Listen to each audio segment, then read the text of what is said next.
Good afternoon. I'm Dr. Bonnie Henry, Provincial Health Officer for British Columbia, and this is our COVID-19 update for today, October 15th, 2020. I want to start by acknowledging with gratitude that we are on the traditional territories of the Lekwungen-speaking peoples, the Songhees and Esquimalt First Nations, and they are the traditional keepers of this land. Today, we have 142 new cases of COVID-19 have been diagnosed, including 3 epidemiologically linked cases, bringing our total number of cases in British Columbia to 11,034. That includes 3,974 in the Vancouver Coastal Health Region, 5,800 in the Fraser Health Region, 239 people in the Vancouver Island Health Region, 587 people in the Interior Health Region, 345 people in the Northern Health Region, and 89 people who generally reside outside of Canada. We now have 1,494 active cases in the province in all health authorities, of whom 74 are currently in hospital, 24 of whom are in ICU or critical care. We have no new deaths to report, leaving the total number of people who have died from COVID-19 in British Columbia to 250. There were 3,683 people now who are on active public health follow-up, and 9,257 people who are recovered. For the 142 cases, there were 9,016 laboratory tests processed yesterday, giving us a percent positive rate of about 1.5%.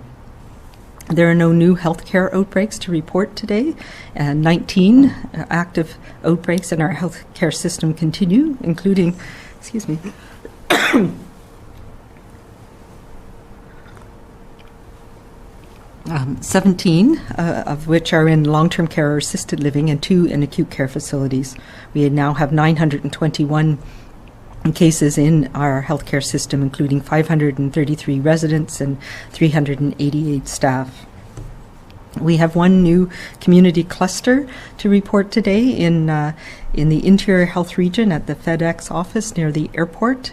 Public health teams are on site and are working with the business there, and contact tracing is underway.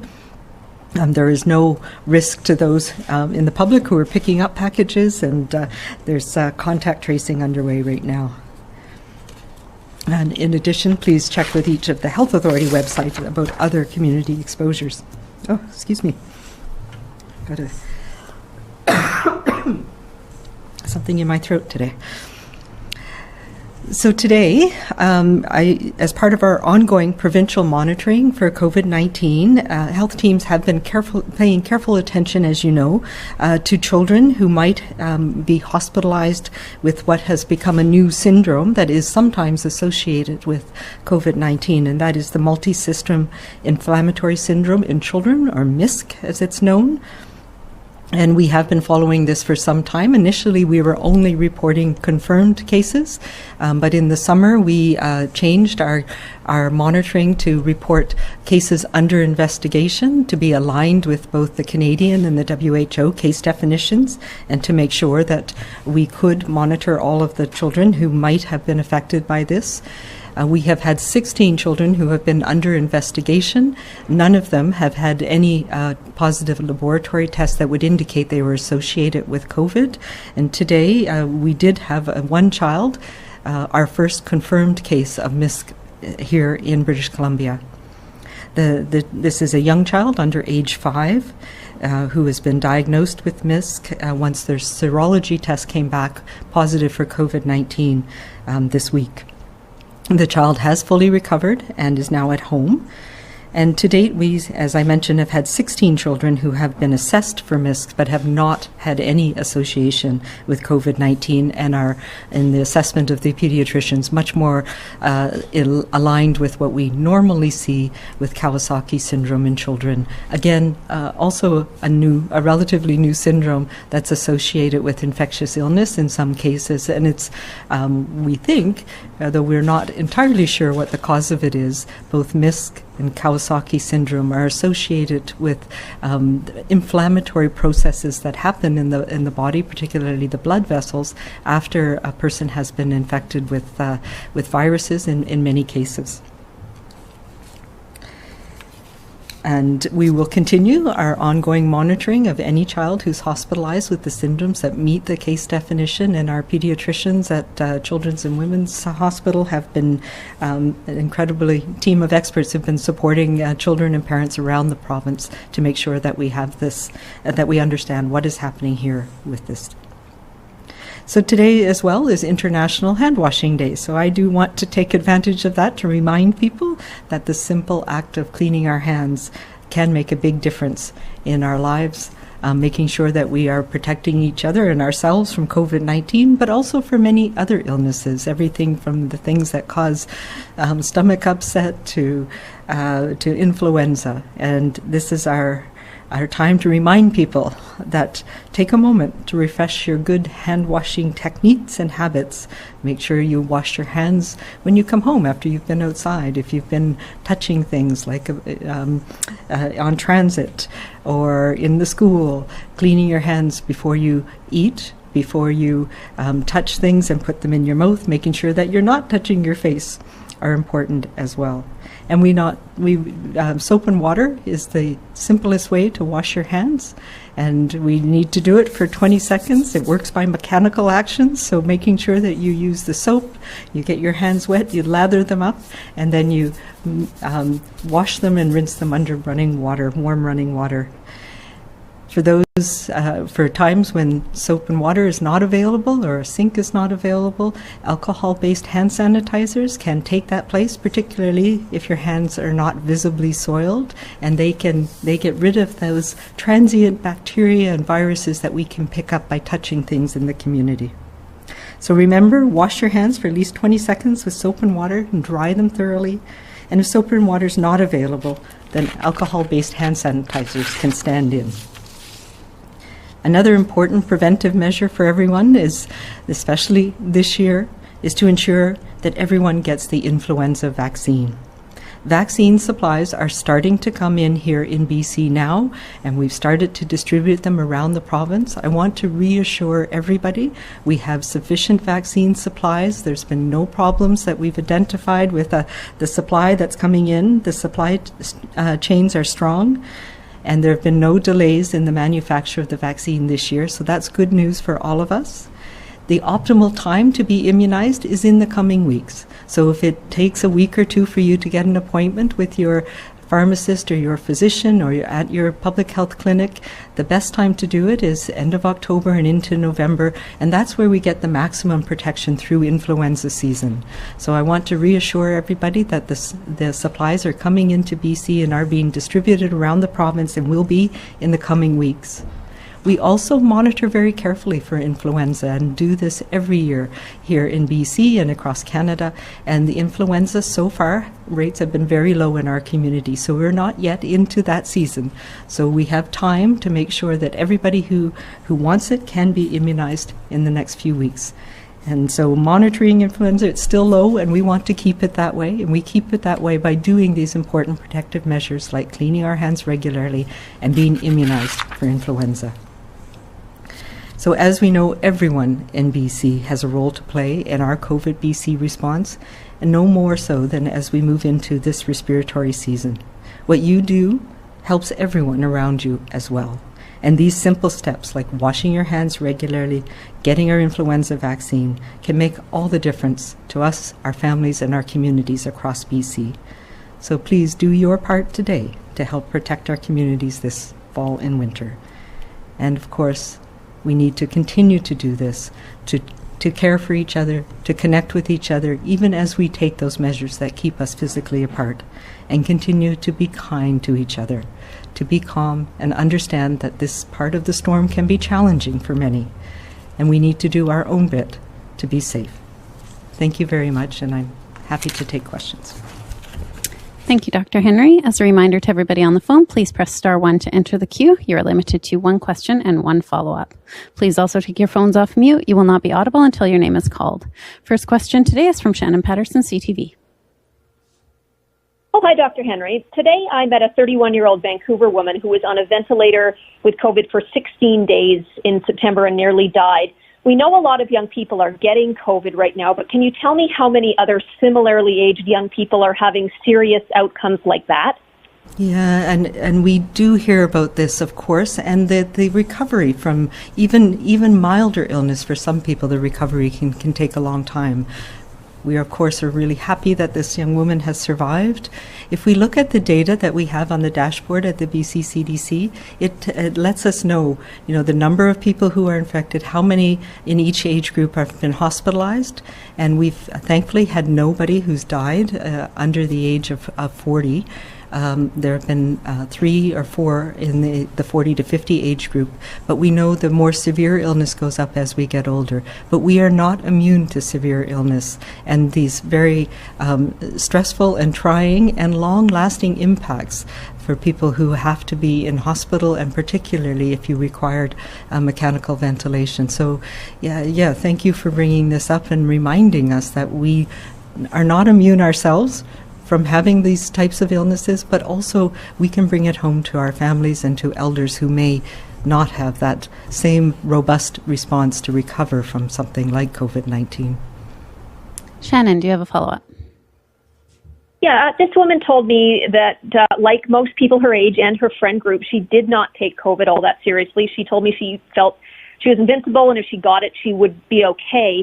Do you think her telling her story could help get that message through? If young people see another young person who suffered greatly tell their story, that maybe that will get through? We do encourage people to share their stories. We have to balance what we know in that most young people will not have long-lasting effects from this. Most of them, thankfully, will not end up in hospital or in ICU. But it's hard to tell ahead of time who is, and you may not know who in your friend group are people that have an underlying illness that's going to mean that this virus can have more severe effects in them. So it is incredibly important for us all to take those measures to protect each other and to protect those people that we are close to, whatever age they are. And we report today on our first confirmed case of this multisystem inflammatory syndrome in children. And this is also a very severe illness. We know that children are much less likely to be infected with COVID and to have very mild symptoms. But we can't always tell who is going to have these severe outcomes. So it is important that all of us bear that in mind. We are still learning about this virus. We do not yet know if there are going to be long-term effects, even for people who have mild illness. So it is a cautionary tale that all of us need to pay attention to. Next question is from April Lawrence, Check News. Oh, hi. Thank you, Dr. Henry. I just wanted to touch on the flu vaccines a little bit more. Parents of young children can't get their kids vaccinated at most pharmacies and have to go through doctors or public health units. But here in Island Health, the public clinics not only aren't open yet, they aren't even taking appointments yet. I realize that it is still early in the season compared to previous years, but wouldn't there have been a benefit to having them open earlier than usual this particular year? Well, we try and time the clinics with when the vaccine comes in. And as you know, we get different vaccines in different amounts in the weeks leading up to the end of October. So this is generally the time when we start our public immunization program. So end of October and into November, and middle of November into December. We are thankfully having very low rates of influenza circulating right now, and we expect that to be the same for the next couple of weeks.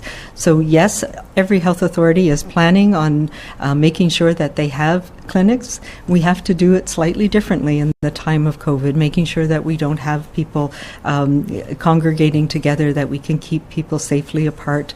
And I know there's some very strategies that are being worked on by clinicians in physicians' offices and by public health for those public clinics. And they will be opening in the coming weeks as our vaccine supplies come in. We're focusing to start with, of course, on long-term care homes and making sure we can provide immunization to those most at risk in care homes and healthcare workers. And those programs are starting now as well. And you will be seeing much more about this in the next few weeks. Do you have a follow-up, April? Yeah, just briefly on that. I guess, so what would your message be? Because we're also hearing from some vulnerable seniors who can't even make appointments and are spending their time calling and showing up in lineups and, so eager because of the pandemic to get this vaccine this year. What would you say to them to sort of ease that anxiety as they sort of wait to even get an appointment for a flu shot? Yeah, that the vaccine is coming. We know we have lots of it, and it's being distributed around the province. So make that appointment. Call your family physician. Call if you have one. Call the clinic. Call the public health unit. Go to Immunize BC. There's a influenza tracker that can tell you where influenza clinics are happening in your area. And so that's bccdc.ca and type in influenza tracker, and you can get information about where you can get to your appointment. So an appointment in a week or 2 weeks is just fine. And I would encourage people that that's the optimal time to be immunized, because then we know that the immunity that you get from the vaccine will carry you through the influenza season. Next question is from Claudia Van Emmerich, Global Okanagan. Hi, Dr. Henry. I know that you've touched on this before, but I'm hoping you can elaborate a little bit today. It's to do with Halloween, and with the occasion fast approaching, there are a lot of parents trying to decide what to do about trick-or-treating. Do they take their children? Do they skip it this year? Do they only go to a few homes, or maybe only visit family members' homes? I'd like to know what your advice is for those parents as they're really grappling with this issue. Yeah, and we've been hearing about that across the country. And, we did talk about this a week and a half ago. We have some good information for parents and for communities on the BC CDC website again, bccdc.ca, and it has events and Halloween. We have some really specific things in there. So what I would say is it depends a little bit on your own situation in your community. So keep it local, keep it small, keep small groups. And if you do want to have that trick-or-treating experience for children, very small groups, look at your neighborhood, do something in your own community. If that's not going to work, or if you have a community where people aren't into that, then we need to respect that too. And this may be a time, there's lots of great things we can do with having small family Halloween hunts in our house, and rather than going out or watching a movie instead of trick-or-treating. So I think there are lots of options, and some of them are up on the options that we provide on the BC CDC website.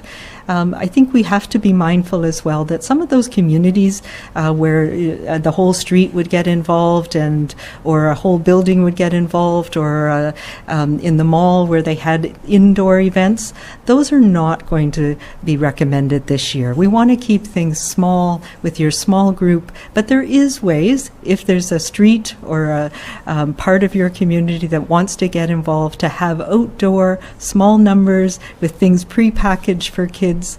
But I think there's lots of great ways that we can do it just with our own family, and the idea of going to close family or the people that are in your community bubble and keeping it small this year is going to be really important. Claudia, do you have a follow-up? Oh, sorry. Go ahead, Claudia. Along the same lines of advice, but perhaps this time to the people who typically hand out candy, I imagine that many of them may decide to skip it this year, not to hand out the candy to reduce any chance of getting ill. What is your recommendation to those people? Should people avoid it, or can this be done in a safe manner, and if so, how? Yeah, I think everything can be done in a safe manner. We know a lot about what are the things that make things safe. So we don't want kids to be digging in a bowl. We don't want to bring them into the house. So if you're going to have candy, set it up outside. Find a place where you can put a table out and have individual packages that children can pick up. Or I saw some really innovative things. There was some people using a hockey stick, which is of course very Canadian, or a slide tube into a children's bucket. So I think there's lots of things that we can do to keep those distances. It's making sure that we're keeping our distances. Outside is better than inside. Small groups. So if children are going trick-or-treating, then they need to be one or two, not the group of 10 or 15 like may have happened. And we really don't want people crowding together. So if parents are going with their kids, keep it small. make sure it's just your bubble, and don't have it outdoors rather than inside, and pre-packaged in single packages so that there's not a lot of mixing and touching. And of course, the really important thing on International Hand Washing Day is to make sure that we clean our hands before we open anything, after touching things, before we eat any of the candy.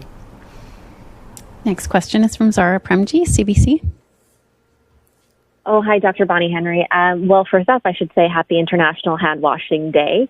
My question for you is, if BC adds into the daily totals all the private tests done by industry, Film alone is estimating about 32,000 a week. So wouldn't that skew the provincial positivity rate, especially if all those tests are preventative? Yeah, so it's unclear to me. Some of those are included. There has been a change in what has been included, and in some cases they are and some are not. So we have been looking at that, and yes, the positivity rate in those is quite low, of course, because most of those tests are done in asymptomatic people.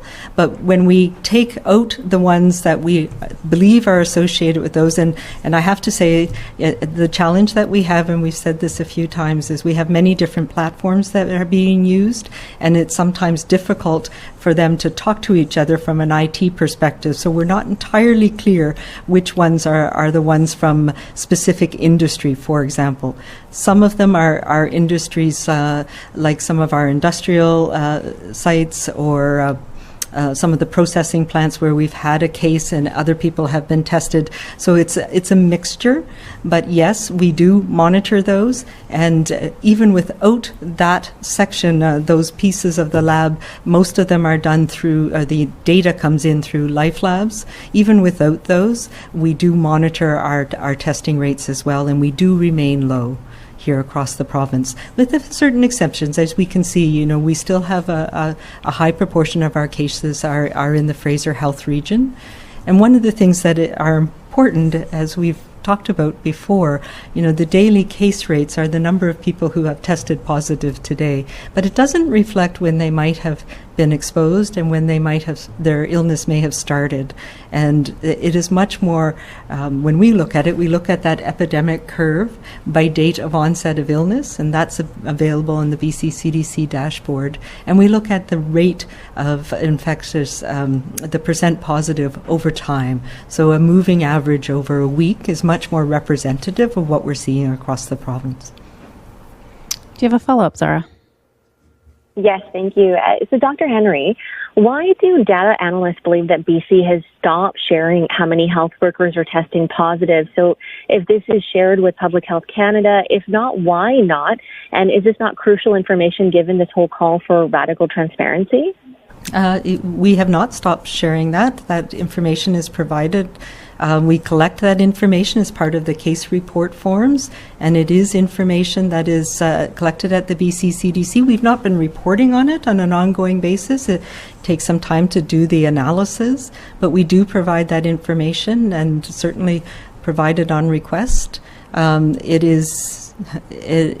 of the things that we've been doing nationally is revising our case definitions and focusing some of the surveillance on what are the important things we want to collect more detailed data on. And as you can imagine, in our federation, that's not always a simple process.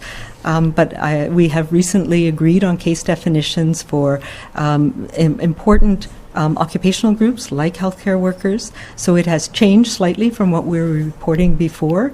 But we're also looking at disaggregated data by race and how do we collect that information going forward as well. And those changes have happened over the past few weeks, but we've certainly reported on healthcare worker data and some of our data and modeling updates, and we can certainly do that again. Next question is from Rob Buffum, CTV Vancouver Island. Oh, hi, Dr. Henry. Thanks for taking my question. I know you've spoken a fair bit today about the fact that there will be sufficient vaccine supplies coming. I guess I'm wondering, as I spoke to various pharmacies in the Victoria area today who said they are all out of the first dose they had. Some of them have ordered many more times than they typically do.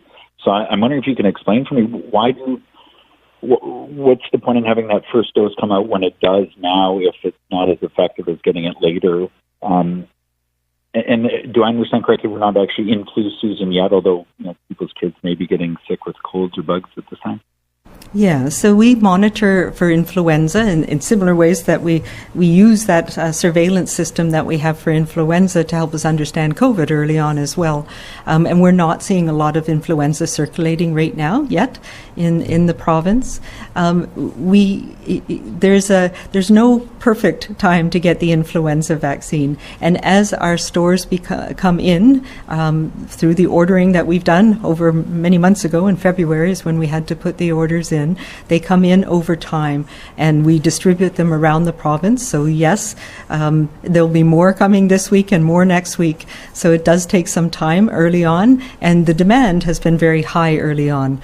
But the optimal time to get immunized is over the next few weeks. So between doing it right now and doing it a week from now or 2 weeks from now, those are all times that'll be fine. And especially, that we're not seeing a lot of influenza, so the risk isn't here right now.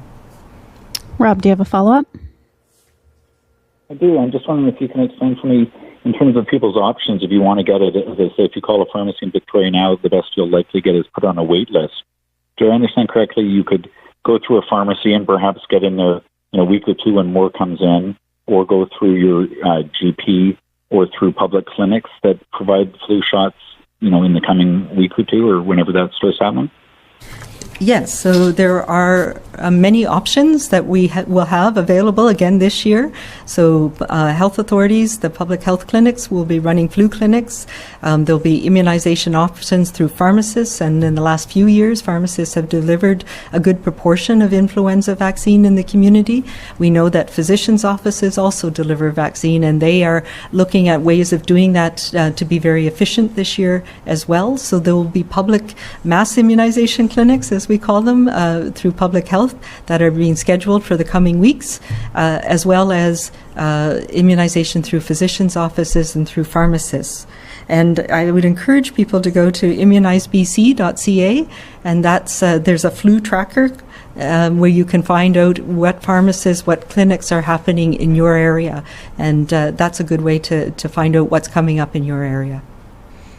Ashley Wadwani, Black Press.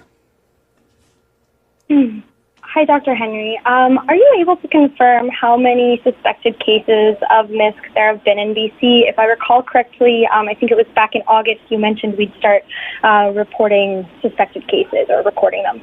That's right. We call them persons under investigation. And back in August, we had 8. We're up to 16 now, suspected or people under investigation for MISC. None of them are believed to be MISC, and they've all been, none of them have tested positive for COVID. So the only one today is our first confirmed case here in the province. Do you have a follow-up, Ashley?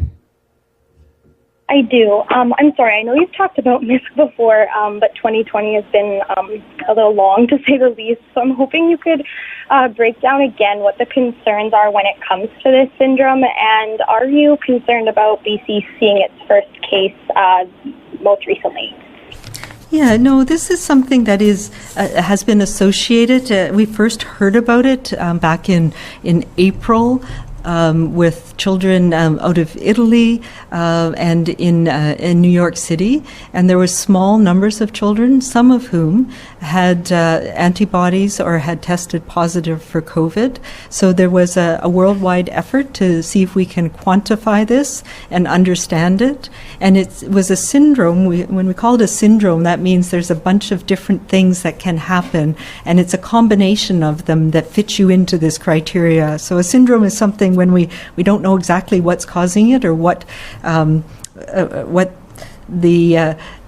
causing it, or you could have a constellation of things that might lead to your belief. So the definition that we've got, which is what we're using now in BC and around the world, is children and adolescents, so 0 to 19 years of age, requiring hospitalization. So one of the key things is having a fever, a prolonged fever, a fever that won't go away for at least 3 days.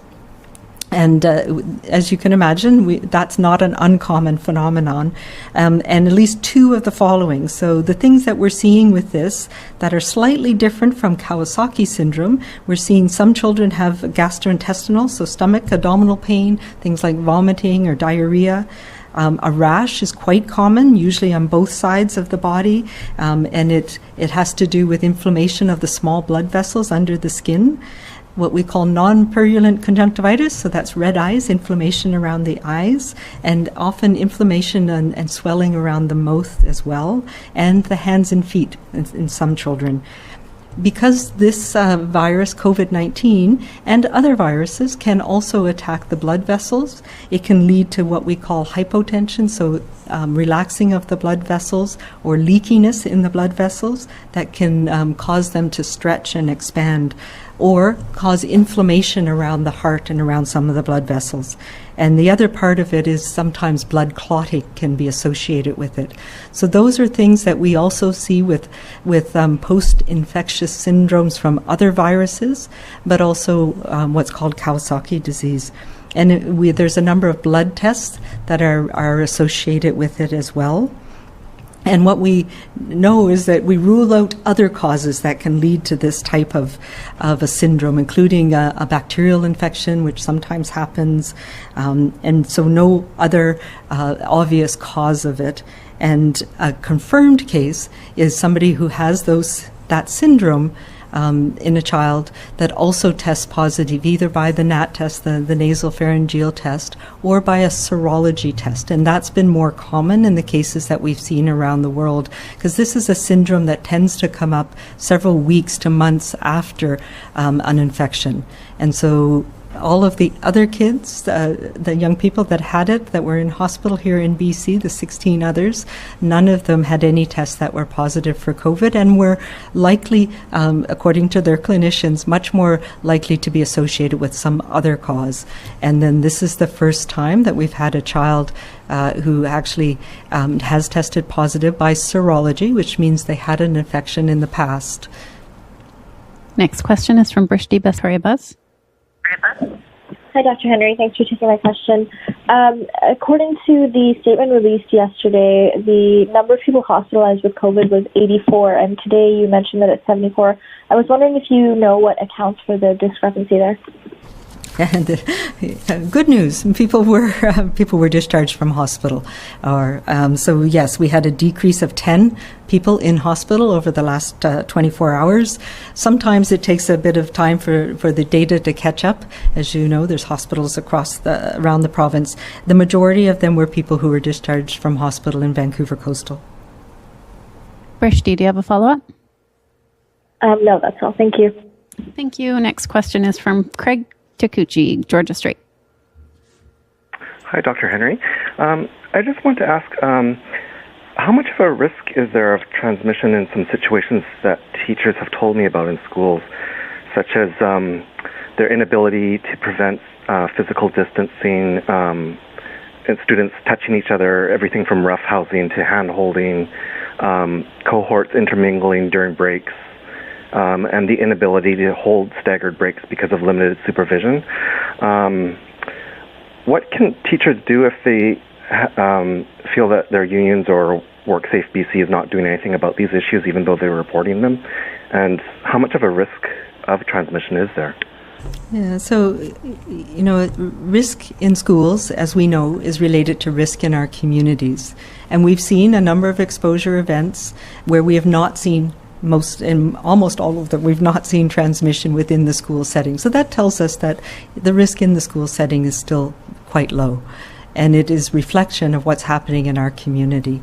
So the things that we have in place, the many different pieces that are in place to try and protect all the people who are in the school setting, so reducing the numbers of people, making sure parents aren't coming, making sure that they're not coming in and out, keeping children as much as possible to their same cohorts, their same groups, are all the things, including the cleaning, the washing our hands, the ventilation, the trying to keep groups separate. So these are all things that need to be worked out on a class-by-class and school basis. And teachers need to work with their school community to make sure that they have the things in place that they need within their classroom and their environment. And there are many different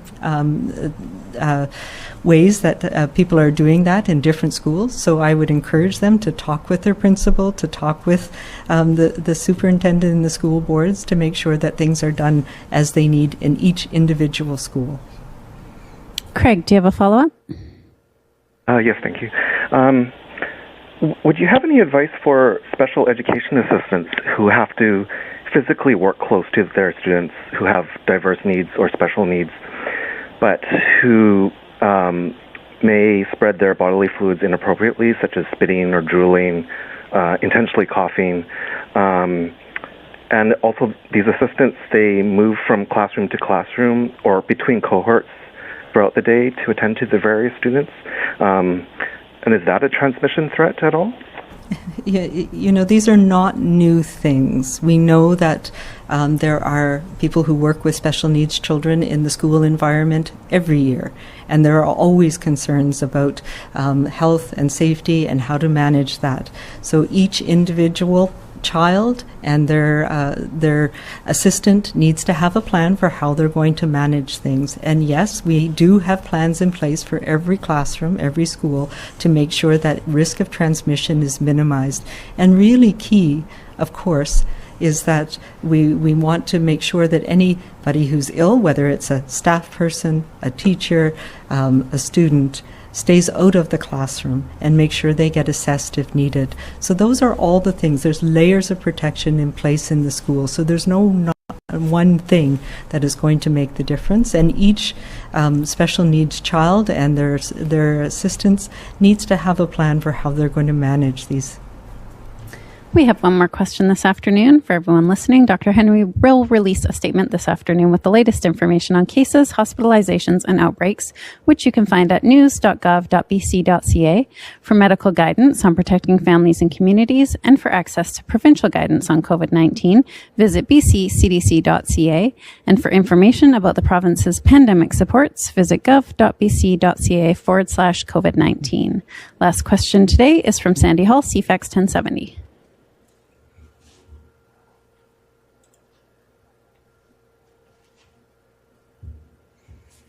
Sandy, are you there?